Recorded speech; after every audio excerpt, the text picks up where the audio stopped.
Hey everyone, thanks for being with me today.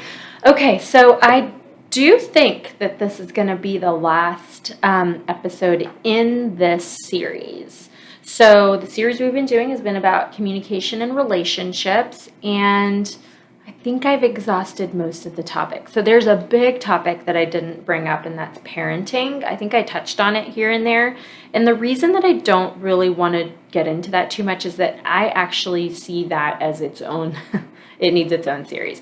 Parenting is, that's actually one of the things I most love talking about. I love teaching parenting skills and all the psychoeducation that comes with that. I think that topics around parenting are at kind of the core of a lot of issues in relationships because not only are you trying to figure out how to have a relationship with this other person that you're married to or that you're in a long relationship with, but you're also trying to figure out how to agree on how to raise children, whether you have one or multiple. And it's hard enough being around kids all the time, raising kids, trying to do the right thing, trying to know what the right thing to do is, and try to coordinate that and match that to a different person with a different personality and different perspectives. So parenting is very, very difficult, and while it's very rewarding, it is the hardest thing you'll ever do. And so I want this final topic today, this final episode, to kind of be more of a summary of everything we've talked about with some extra additional things. And I'll tie in some of the parenting stuff just as maybe things to think about, but I don't want to do a whole episode on it because there's just no way to fit everything into one episode. So if you think about the different topics that we've covered, and if you haven't had a chance to listen to all of them, I really would encourage you because I think while they're all standalone, they also have certain things that tie in, to the themes that you might find across all of the episodes are, just the idea that you and your spouse, you and your partner are partners. You are a team, and that needs to be the first thing that you do and the thing that you think about when thinking about your relationship is, yes, I hope you love that person, I hope you like that person, but you are a team. And like I just said, it is very difficult to bring two people from different backgrounds who have lived different lives, have had a different upbringing. Even if you lived next door to each other your entire lives, you are still bringing your own unique family experience, family culture, belief system, opinions of the parents you were raised with, all of that. You're bringing that into a relationship with a different person, and you're trying to figure out how to be a unit, how to start a new family based on that. And it's inevitable that you are going to have struggles. You're going to have things that you have to overcome and work on together. Some things are going to be really, really easy to get through. Other things are going to be more challenging. And so if your initial perspective is, this person is my partner, so no matter what I do, no matter how I handle things, it needs to be with the mindset that we are a team. We're on the same team. So my choices, my behaviors need to somehow pursue my needs while also pursuing this other person's needs, while also pursuing the needs of your children if you have children. And that is difficult, but it's 100% doable. You have to work together. So what my hope is that this series has shown you that if there are areas that you might be stuck in, there are ways to work through it. You don't have to live in that stuck feeling. You don't have to be unhappy if that is your situation. You do have to work. You do have to make an effort. Some people are able to be in a relationship where it doesn't take too much work. Every relationship, every marriage takes work. Some people are in a situation where it's not as difficult, whereas you have other people who feel like it's a struggle on a constant basis. So whatever place you're in, whether it's easier for you or really hard for you, you still have to continue to work. You still have to continue to nurture it. You don't just feed your kid once and then question why they're hungry again, 4 hours later. You have to continue to nurture. You have to continue to raise. You have to continue to grow your relationship. And that means you're working on yourself. That means you're encouraging and supporting your partner. And if you're both doing that, helping yourselves and helping each other, then everyone's needs should be met. majority of the time. There's times where it's off balance because someone's got something going on. You need to be a little bit more supportive of them. The balance can tip where the other person needs a little bit more, but you should always be working on meeting each other's needs. So there are other topics that are in a marriage that can cause problems, like, we haven't talked about money specifically. Like I said, we haven't gone into parenting very deeply. We haven't talked about intimacy, and we haven't talked about like other factors like friendships or family, extended family, and how that could affect relationships. So, and I don't want to go into each one of those because, for different reasons, but it really is important for you to know what are the things, what are the factors, in addition to the topics I've gone into detail about with you. What are the other factors that you need to know are affecting your family? You need to just really have an open mind, an open eye to what do we need to do better at? How do we need to continue to grow and nurture our relationship? What are the things that we just live with that cause problems that maybe we need to intentionally stop and discuss?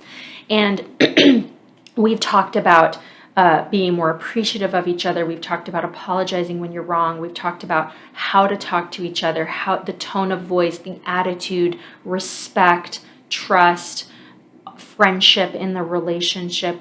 I've talked about so many aspects, and these are things that I have pulled directly from being a couples counselor, working with couples, whether they're engaged, dating, married, pursuing divorce. I've worked with people, I continue to work with people on the entire spectrum of marriage.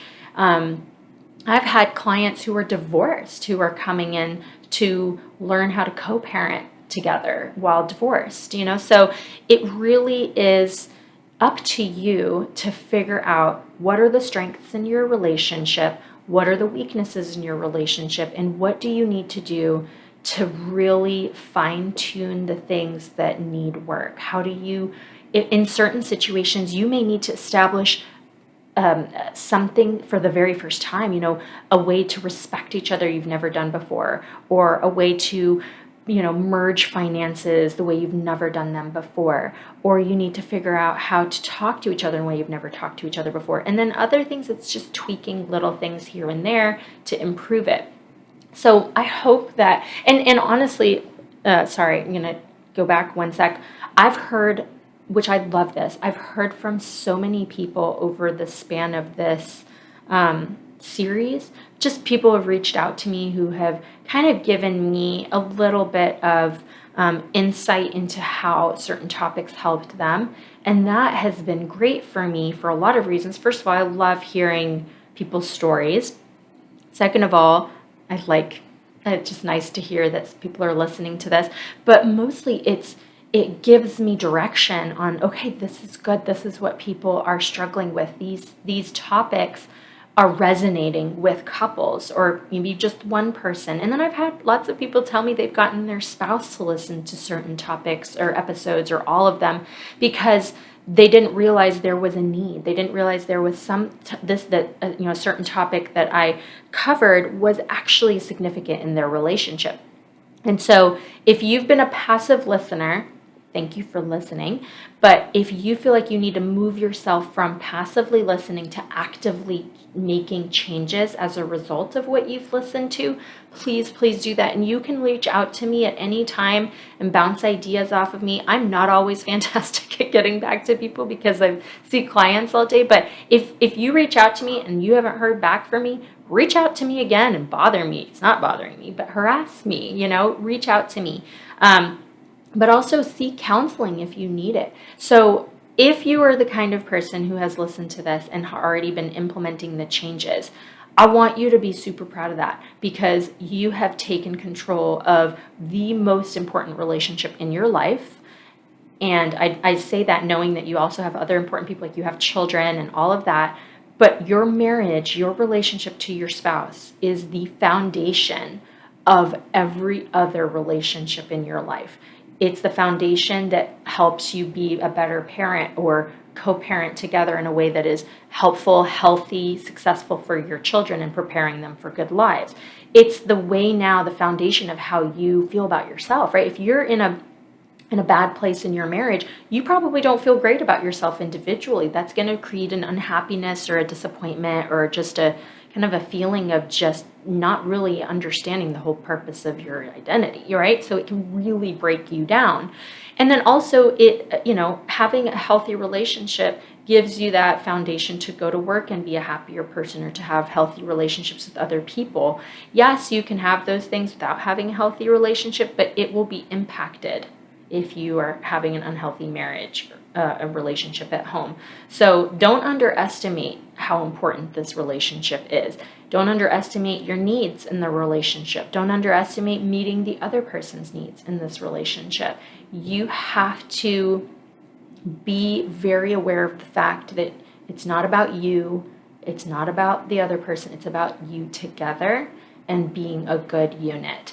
So I want you to think about where else you can take this, right? Because you're not going to be hearing me talk about relationships specifically anymore. I'm going to move on to other things. It might come back in and out here and there, but if there are other things that you need me to bring about, talk about, I will. I do have some, last week, I don't know if you don't follow me on social media, I'd love for you to do that. I had posted a short video asking people to give me suggestions for topics because ultimately I do this for other people, so my goal is to give you episodes about things that could be helpful to you.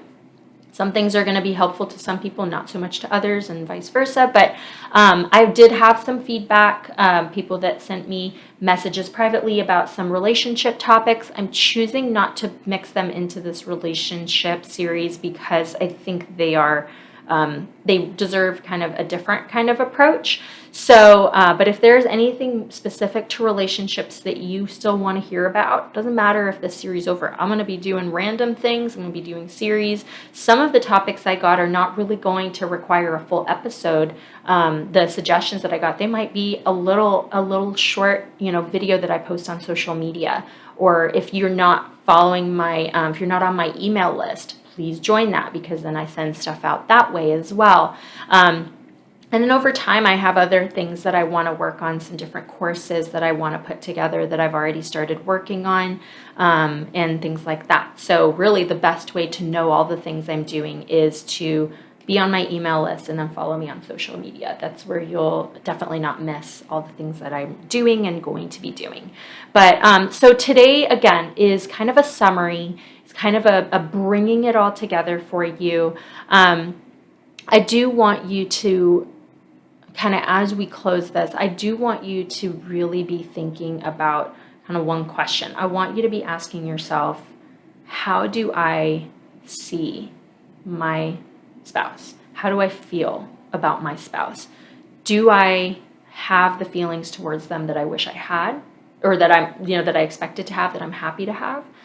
Or do I wish I felt differently? Do I wish that I cared for them more, that I was more attracted to them, that we were better friends, that we got along more, that we had more in common?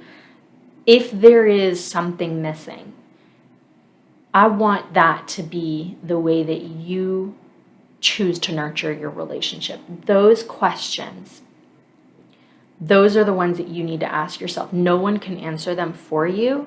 Every person in a relationship needs to be asking themselves that. And it's not just a one-time thing. Like, you constantly need to be exploring, am I where I want to be in this relationship? Are we good together? Are we compatible? Are we happy? Do we spend time together? Do we enjoy things together? Yes, it's okay. We have our own interests and we have friends apart and we spend time with them too. But do we actually enjoy each other's company? Do I find myself frustrated with them a lot? Do they irritate me most of the time? Or do I really enjoy being with them and we just have little irritations here and there? I want you to dig into that. And maybe I'll make you a handout with those questions. I should have probably thought about that before. But if I do, I'll send it out on the email list. So please make sure you join the email list. And if you want to do that, I will include that in the post. Well, all the information is always in the social media post. Every week when I post this episode, I share the details on social media. My Facebook page, Nevart Wilborn. I have a specific group for the podcast. It's the Life in Progress Therapy Podcast on Facebook and on Instagram. And then I will share in the notes of this on like Spotify and stuff, the actual link to join the email list. But it's just thetherapypodcast.com/subscribe. That will put you on the email list. I don't send a lot of stuff, so you're not going to get a whole lot from me, but you'll get important stuff. But yeah, I want you to be thinking about that. If I do create a handout, I'll let you know. I'll shoot it out. But I want you to be asking yourselves that, and it's not to make you sad. It's not for you to realize, oh my gosh, we don't actually have a good relationship. But it's to use that as a guide that here are the things we need to talk about. So if you do decide to go to couples counseling, you're walking in with an agenda, a list of like, here are the things I think we need to do to tune up our marriage, to improve our marriage. Some people think that they only need to go to counseling when there's a major problem, whereas a lot of people come because they just want to tune up. They want to make sure they're giving their marriage the attention it needs and the maintenance it needs to make sure they don't get to a point where they have a problem. So ask yourself those questions. Please don't limit yourself in your relationship. Don't hold back the ability to be happy in your relationship. And if you are not, work on it. You can do this. It's doable. It's 100% doable. It does take both of you to engage and to participate in that. You cannot do it alone. You can make a lot of changes on your own in the way that you interact, but you can't ultimately repair a broken marriage or change things entirely without the other person being involved. So take the risk, talk to your spouse about wanting things to get better, do it in a way where you're owning your part. It's not about, well, you need to change because I'm not happy with this. It's we both need to work on the way we treat each other, on the way we are together. So let's do this together. So if you don't need to do it the counseling route, just in your day-to-day, go back and listen to the episodes and the topics, read books, read articles, whatever you want to do, videos, YouTube, wherever. Nurture the relationship. Spend as much time improving your relationship as you do on other things. So, okay, I'm going to wrap it up here. Again, if you want to be on my email list, and a lot of you are, and I appreciate that, but if you want to join and you're not there yet, it's thetherapypodcast.com/subscribe. All right, guys, thanks for listening today. I hope you have a great rest of your week. Bye.